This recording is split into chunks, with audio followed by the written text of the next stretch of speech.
morning, good afternoon, good evening. The land issue is one of Zimbabwe's number one unfinished business. The chaotic, corrupt way that Zanu PF carried out his so-called land redistribution not only failed to address a number of key issues, but also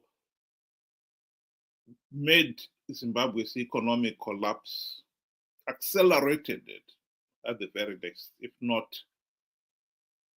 caused it. Because when the agriculture sector collapsed following the seizure of the farms starting in 2000, the economy collapse followed. And it's never recovered ever since. So Zimbabwe's land issue is a very important issue. Second only to Zimbabwe's political problem, because I don't think we can solve anything in Zimbabwe without first addressing the political issue, i.e. holding free, fair, and credible elections so that all those in positions of power and authority are accountable, democratically accountable to the people.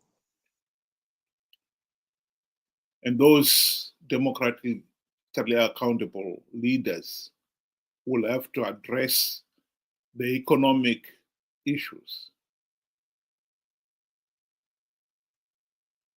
And at the front of that is the land issue. Let's just listen to this video clip of Eddie Cross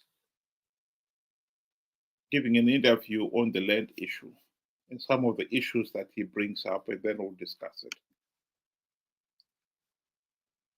And under late former President Robert Mugabe, the farmers will reportedly get a total of $3.5 billion, which will be paid in installments.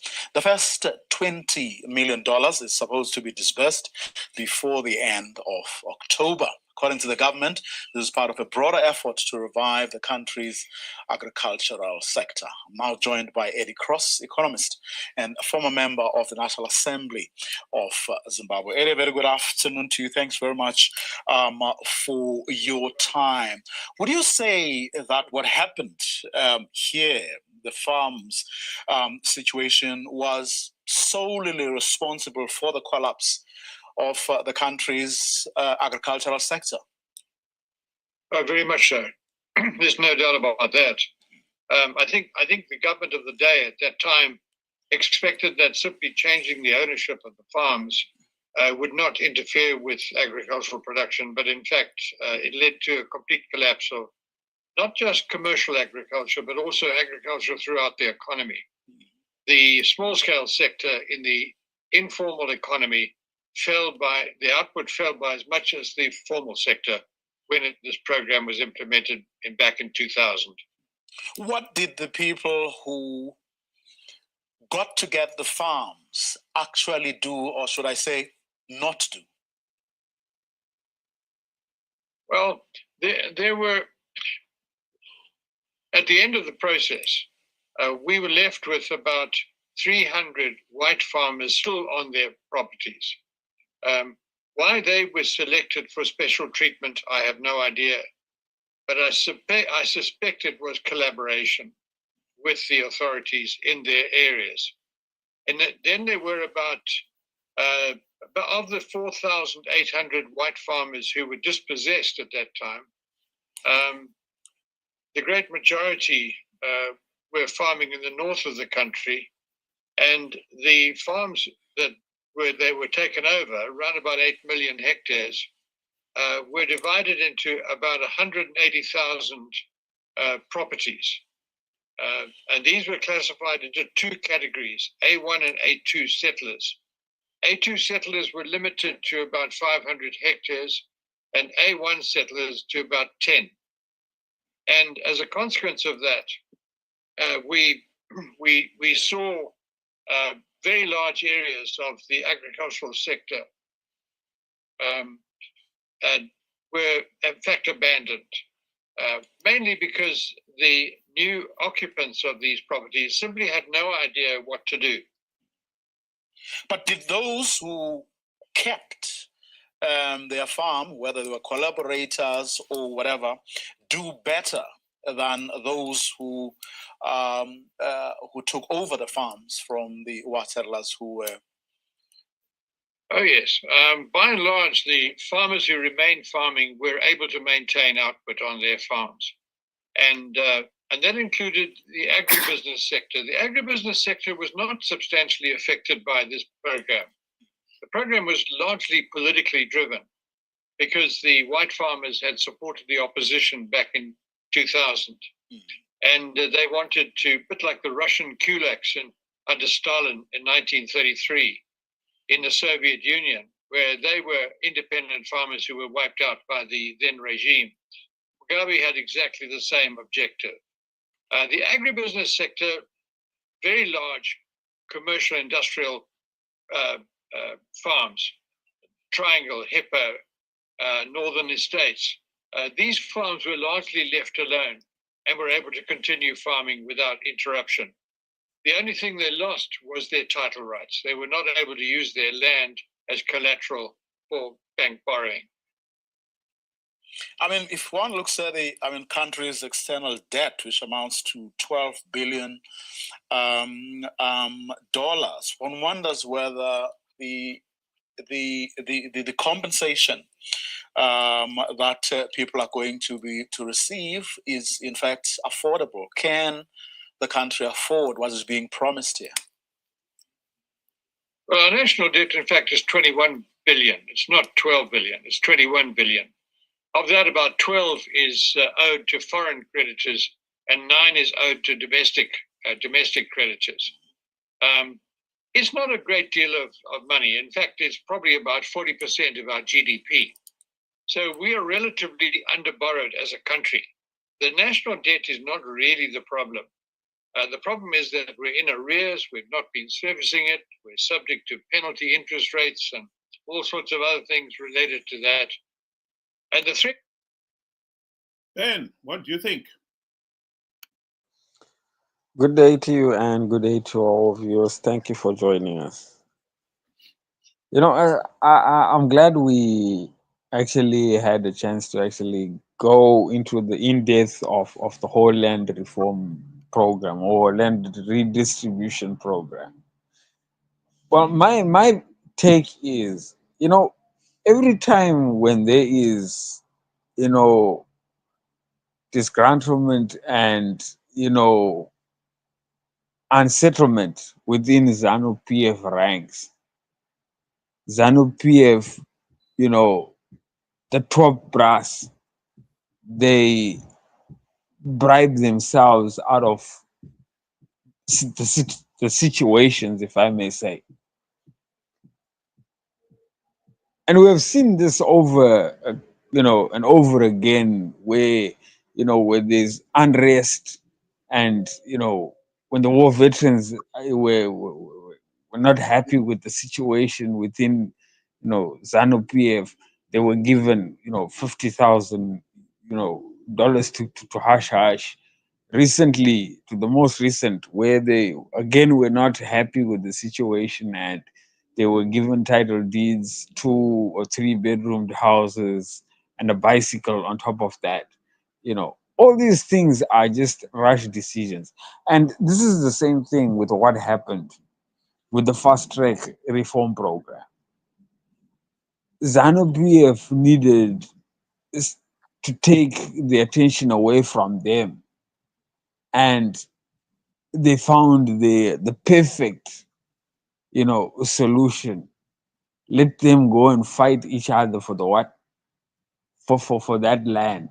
And this is why you find it became so chaotic, violent. Many people were killed. The white people, that is, as the war veterans led, the whole land reform program. But again, we still have the question to say, who actually benefited from that land? And you will find out that it is anybody or everybody that has to do with Zanu PF top brass. If you were well connected and you were well up there, you had a stake, of the finest choice of farms, the farms with the farmhouse and so forth. You know,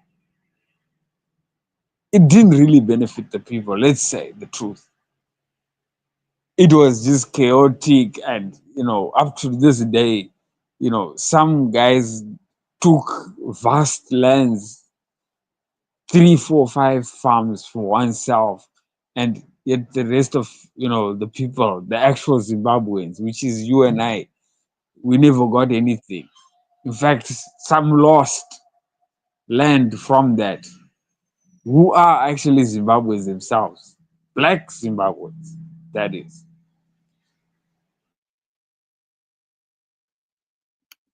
Well, one of the unfortunate realities of that land redistribution is that most of the seized farms went to the Zanu PF ruling elite. Here is President Emerson Mnangagwa standing or showing off one of his farms. As one can see there, it stretches right to the horizon. It's amazing. Some of these people have got really, really big farms. And some of them, like Ben said, multiple farms. And the truth of the matter is, most of these Zanu PF ruling elite, they got the farms, but they had no skill or interest in the farming itself. It was just an asset. And so they failed to put it to good use. And that's why agricultural production fell. And another aspect is that people like Mnangagwa there, you'll find as part of the ruling elite, they were given very generous loans, supposedly to help them in farming. And some of those people never repaid any of those loans. So while the country was losing because the land was not being to put use, the beneficiaries of those farms were gaining, in the sense that now they had another opportunity to dip, to loot.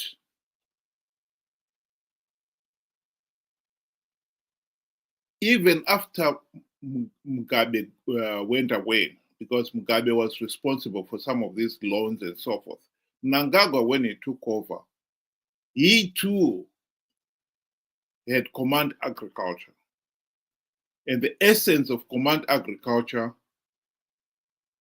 was to give those with the right connection a lot of money, it be it for seed, for fertilizers, or for equipment. And that money was never, if at all, fully accounted for. So the whole issue of the land became another opportunity for the ruling elite to loot. And meanwhile, the rural people who were supposed to benefit from the land redistribution, because the regime insisted that land was being taken away from the whites to give it to the landless peasants, remained in the rural areas.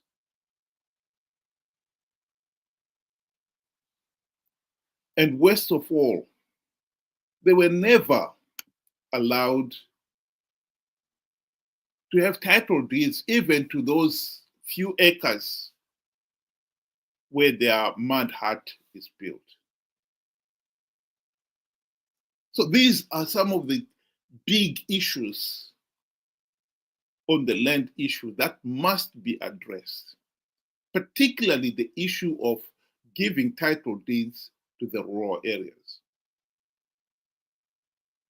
There is no doubt that if the people in the rural areas were given title deeds to the land, even if it be just 1 acre or a few acres, the yard on which their mud hut is built, it will give them the confidence to build a more decent house and improve those 2 acres by planting fruit trees, digging wells for clean water, and so forth. But ZANU-PF has consistently refused to give people title deeds for fear that if they were to get on the economic ladder, if they were economically empowered, the next thing these people would be demanding is political empowerment. That is the one thing ZANU-PF is scared of.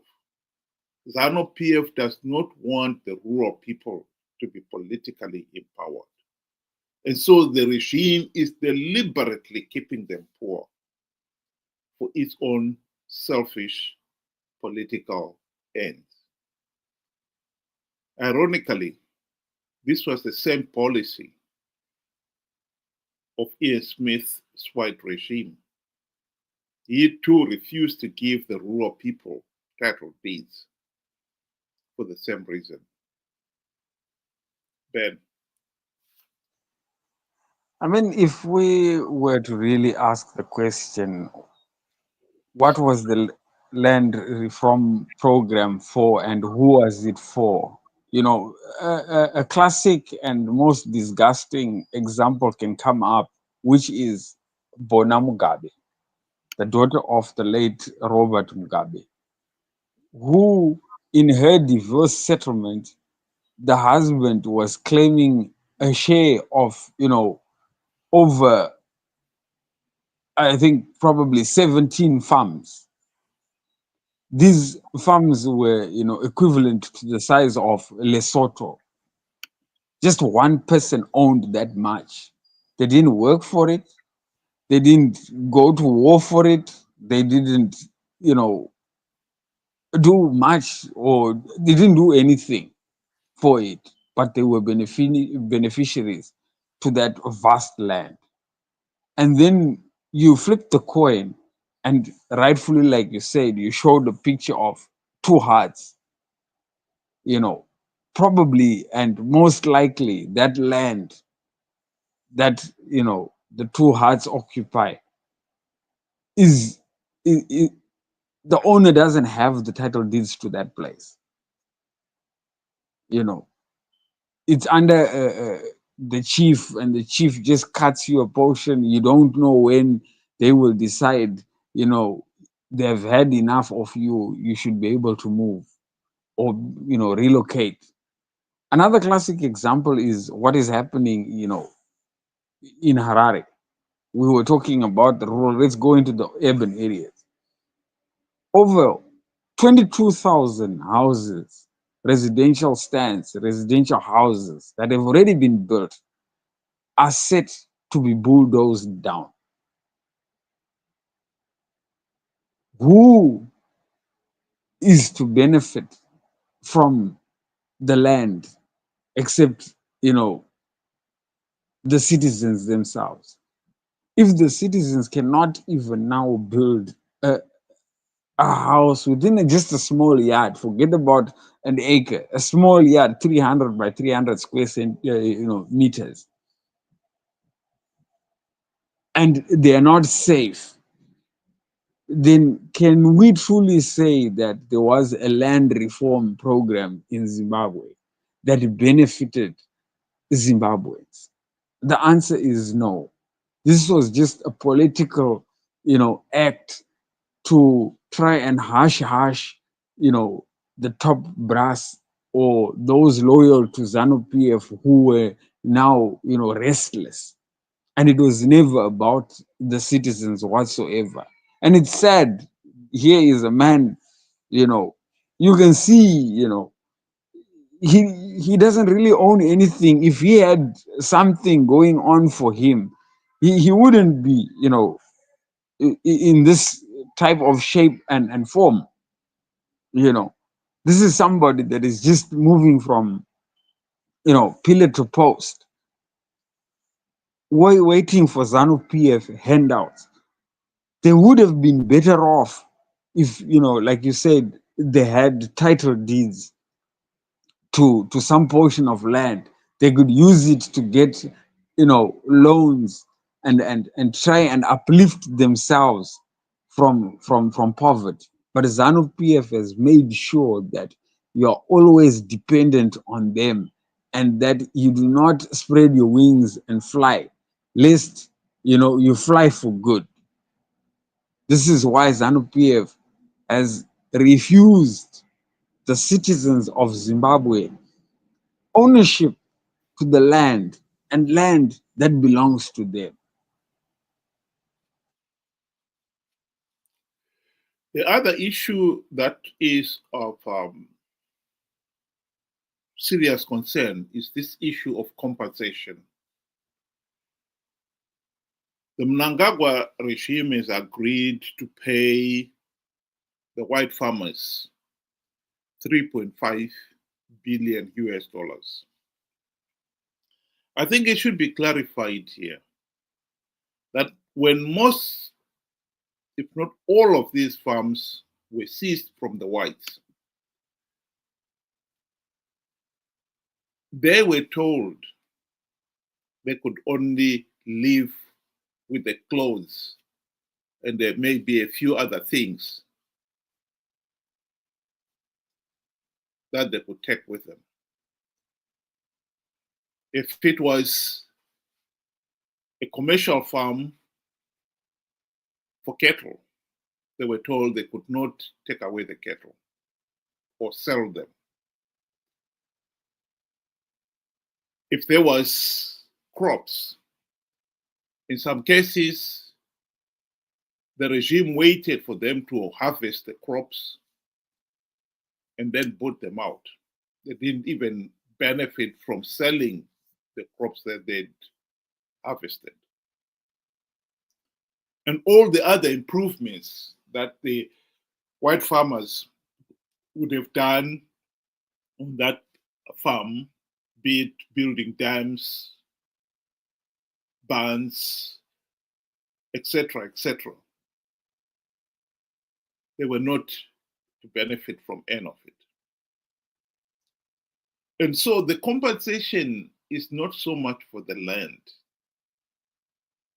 but for the improvements or the assets, the movable assets that these white commercial farmers were forced to leave behind.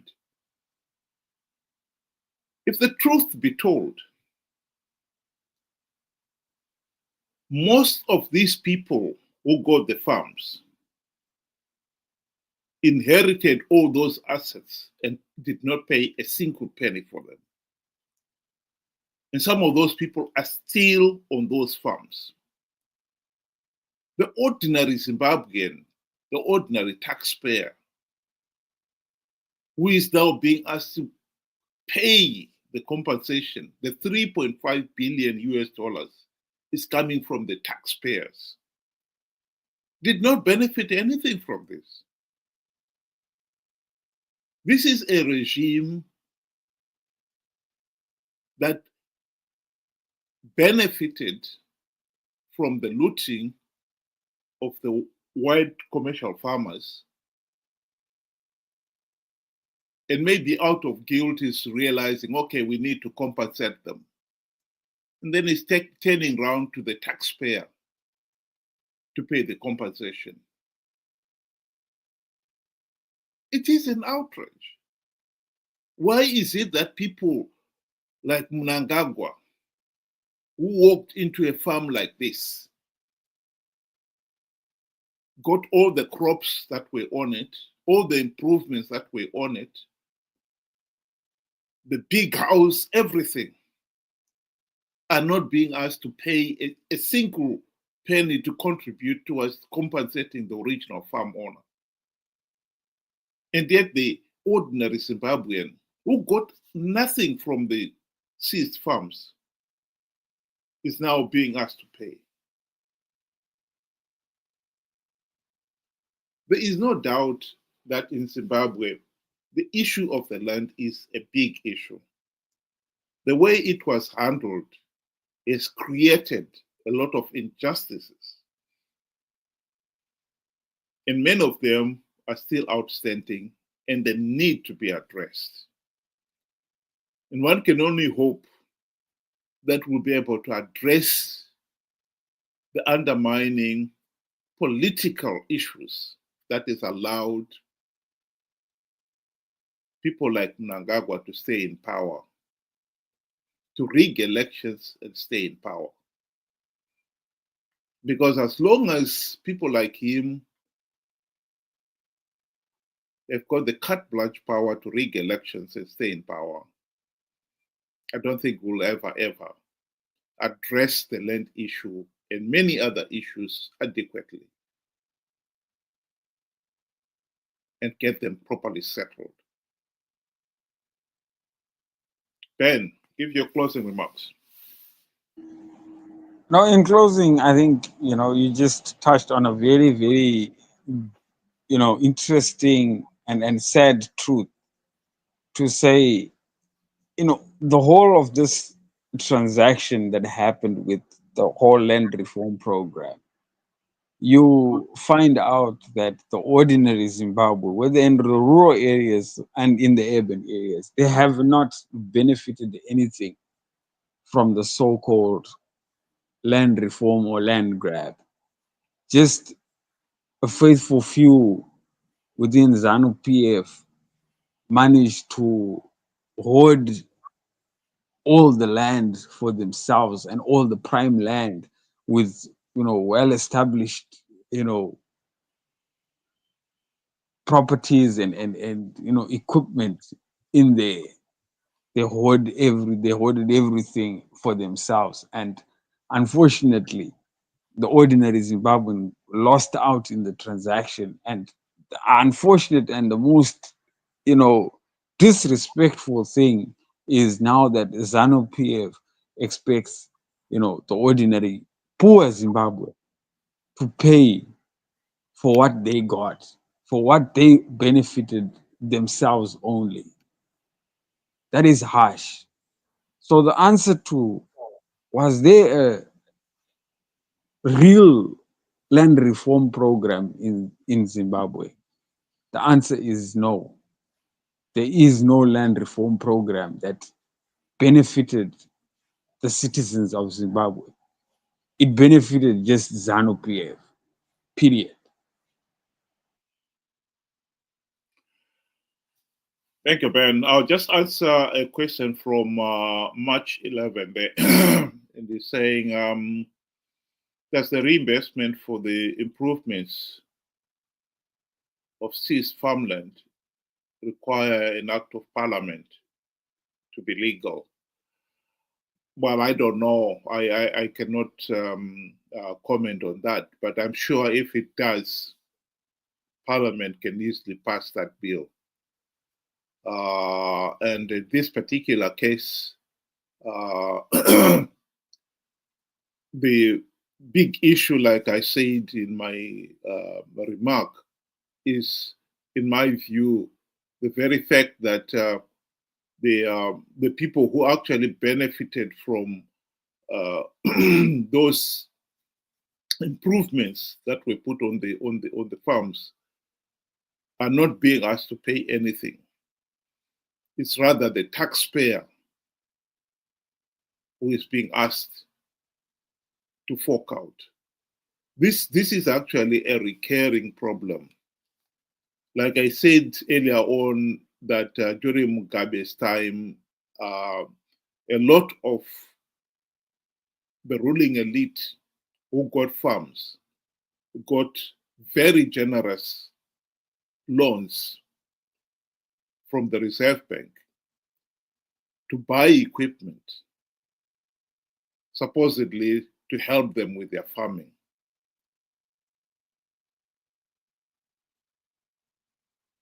Those who did repay those loans paid them in Zimbabwe dollars at such ridiculous exchange rates.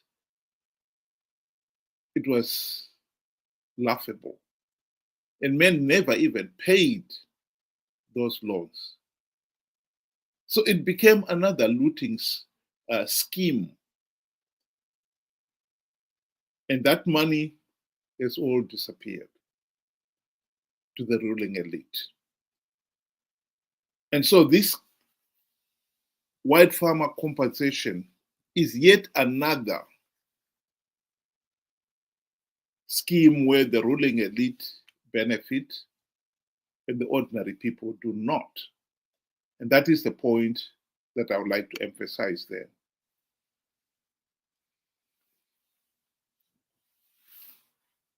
Thank you very much, Ben. And those of you who were able to join us, thank you very much for joining us today. Hope you'll be able to do it again tomorrow, same time, 7 o'clock UK time, 8 o'clock Zimbabwean time. Well, when we will be trying to discuss one of another issue concerning Zimbabwe or Africa in general. Good night.